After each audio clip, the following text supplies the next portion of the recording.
रात का समय था। लालगंज गांव में चारों तरफ शांति छाई थी।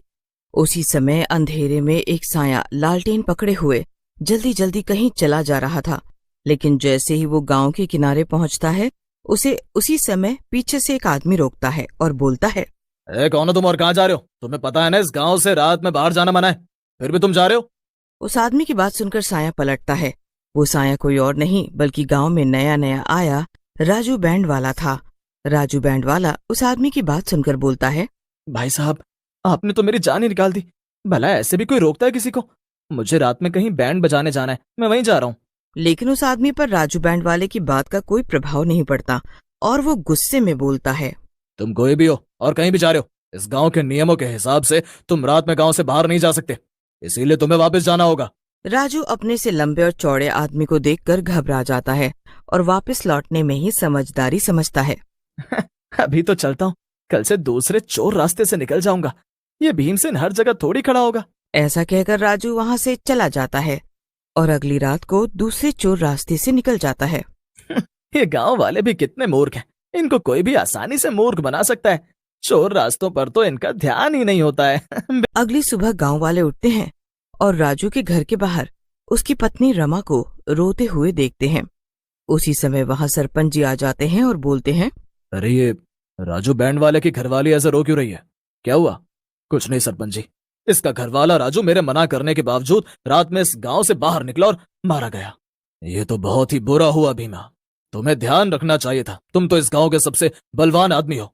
मैं आपकी बात और गुस्सा दोनों समझता हूँ, लेकिन सरपंच जी, राजू किसी दूसरे चोर रास्ते से रात में चला गया और मारा गया, क्योंकि मैं तो मुख्य रास्ते पर ही पहरा देता हूँ। वो दोनों बातें कर ही रहे होते हैं कि तभी राजू के बूढ़े पिता रामलाल वहां आ जाते हैं और बोलते हैं, ये सब क्या हो गया सरपंच जी? मेरा बेटा कहाँ चला गया? उसे ढूंढिए ना, वो हमारा इकलौता सहारा था। अब हम आपके भरोसे हैं।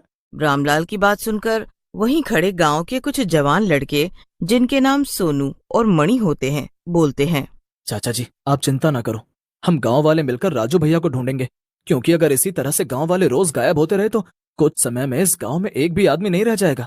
फिर सोनू और मणि वहां से चले जाते हैं। गांव वालों से बोल तो आए हो कि लोगों को ढूंढोगे, लेकिन आपको पता है कि वो लोग कहाँ हो सकते हैं जो गायब हुए हैं? तुम्हारी बात में तो दम। काफी देर तक वहीं खड़े रहते हैं। उसी समय रात हो जाती है। बात कर रहे हो आप सोनू भाई? भला मैं क्यों डरने लगा? आप जाओ और कुछ खाने को लेकर आओ, मैं यहाँ इस जगह पर नजर रखता हूँ। फिर सोनू वहां से चला जाता है और मणि वहीं नदी के किनारे खड़ा होकर उसका इंतजार करने लगता है। थोड़ी देर बाद ही नदी में हलचल होने लगती है। अरे बाप रे, ये नदी में इतनी हलचल क्यों हो रही है? कहीं इस नदी में मगरमच्छ तो नहीं है? मुझे थोड़ा पीछे खड़ा हो जाना चाहिए। ऐसा कहकर मणि पीछे हो जाता है। उसी समय नदी में से एक बड़ा सा पंजा निकलता है और मणि को पकड़ लेता है। मणि डर के मारे जोर जोर से चिल्लाने लगता है, बचाओ सोनू भैया बचाओ, ये हाथ मुझे नदी के भीतर खींच रहा है, मुझे बचाओ सोनू भैया। उसी समय सोनू भी वहां आ जाता है और यह दृश्य देखकर सुन्न हो जाता है। हे भगवान, ये सब क्या है? ऐसे तो ना कभी देखा ना सुना, इतना बड़ा हाथ। लगता है इस नदी पर कोई शैतानी साया है। फिर सोनू वहां से चला जाता है और एक पेड़ के नीचे परेशान होकर बैठ जाता है। उसी समय वहां पर एक साधु आते हैं। साधु सोनू को देखकर बोलते हैं, क्या हुआ बेटा, इतना उदास और परेशान कैसे बैठे हो? क्या हुआ, कोई समस्या है क्या? बाबा आप यहाँ से जाओ, आप मेरी समस्या को नहीं सुलझा सकते, मेरे पास आपको देने के लिए कुछ भी नहीं है। बेटा, वैसे भी तू हम जैसे साधु को क्या दे देगा? हम तो साधु होते ही इस दुनिया को देने के लिए हैं। चल बता अपनी समस्या, शायद मैं तेरी कुछ मदद। सोनू को साधु बाबा की बातों में सच्चाई दिखती है और वो उन्हें रात को हुई दुर्घटना के बारे में बताते हैं। किस मुंह से जाऊंगा? तू परेशान क्यों हो रहा है बेटा? जो भी हुआ उसमें तेरा कोई हाथ नहीं था बेटे, ये सब तो उस चुड़ैल का किया धरा है। क्या कहा बाबा, चुड़ैल? तो मैंने जो हाथ देखा, क्या वो चुड़ैल का था? मुझे कुछ समझ नहीं आ रहा है, जरा विस्तार से पूरी बात बताइए। तू सच्ची आत्मा है और छोटे बच्चे की तरह साफ दिल का है। तू ही उस चुड़ैल से मुकाबला कर सकता है और अपने गांव वालों और दोस्तों को बचा सकता है। बाबा की बात सुनकर सोनू हैरान हो जाता है और खुश होकर बोलता है, क्या कह रहे हैं बाबा जी आप? आपकी बातों से तो लगता है कि जैसे मेरे गांव वाले और मेरा प्यारा दोस्त मणि जिंदा है। क्या ये सच है?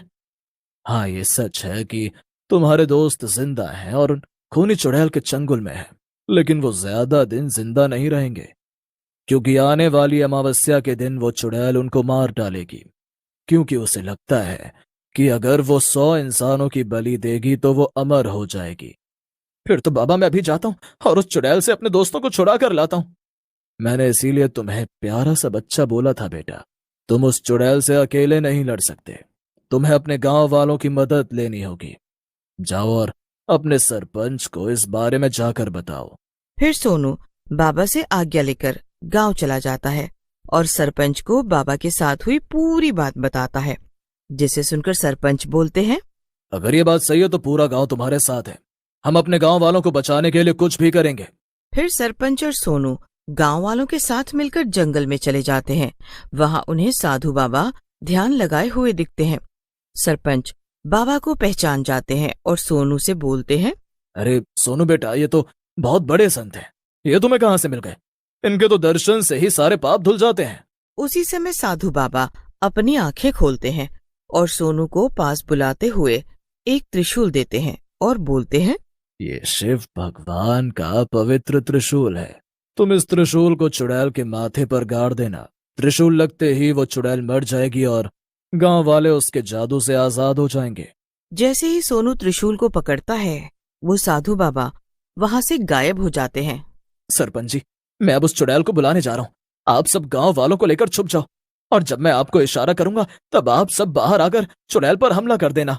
ऐसा कहकर सोनू नदी के किनारे जाता है और जोर से चिल्लाता है। सोनू के चिल्लाने पर नदी के पानी में हलचल होती है और वही खूनी हाथ बाहर आता है, लेकिन जैसे ही हाथ उसकी ओर बढ़ता है, वो पवित्र त्रिशूल को उस हाथ से छू देता है। जैसे ही वो उस हाथ को छूता है, हाथ जलने लगता है।